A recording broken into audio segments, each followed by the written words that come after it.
Neymar দো Silva Santos junior. Neymar junior নামেই যার পরিচিতি। এই ব্রাজিলিয়ানের সাম্বা ফুটবলের জাদুতে মুগ্ধ হয় প্রতিটি ফুটবল প্রেমী। তার প্রতিভা নিয়ে লেখা যায় পৃষ্ঠার পর পৃষ্ঠা। তবে প্রতিভা অনুযায়ী ফুটবলের অর্জন সেভাবে হয়নি, বারবার ইনজুরিতে পড়ায়। তাকে নিয়ে আলোচনার শেষ নেই, তবে সমালোচনাও ঘিরে থাকে কখনো কখনো। সম্প্রতি সময়ে তেমনই এক সমালোচনার জন্ম দিয়েছেন ফুটবলের এই সুপারস্টার। সতীর্থকে মারধরের অভিযোগে আবারও সমালোচনায় এই ব্রাজিলিয়ান তারকা। গত রোববার সান্তোসের অনুশীলনে তরুণ ফুটবলার রবিনিও জুনিয়রকে চর মেরে বসেন নেইমার। এরপর থেকে সরগরম ফুটবল দুনিয়া। এ নিয়ে জুনিয়রের ক্লাব ছাড়ার হুমকি ও তার পরিবার ক্লাবের কাছে লিখিত অভিযোগ জমা দেন, যা নিয়ে পরিস্থিতি বেশ ঘোলাটে হয়ে পড়ে।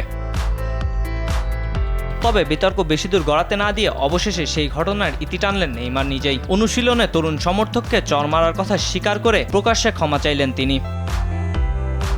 মহাদেশীয় টুর্নামেন্টের ম্যাচে প্যারাগুয়ের ক্লাব রোকোলেতার সাথে 1-1 গোলের ড্র করে সান্তোস।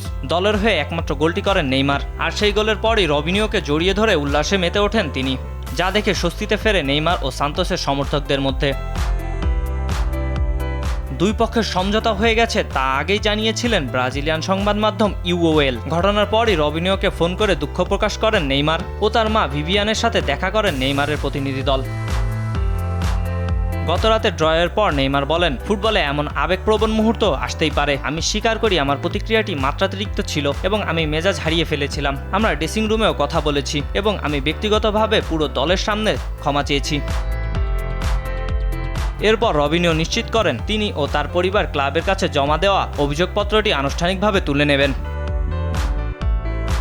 কাজী মাহিম হাসান, RTV।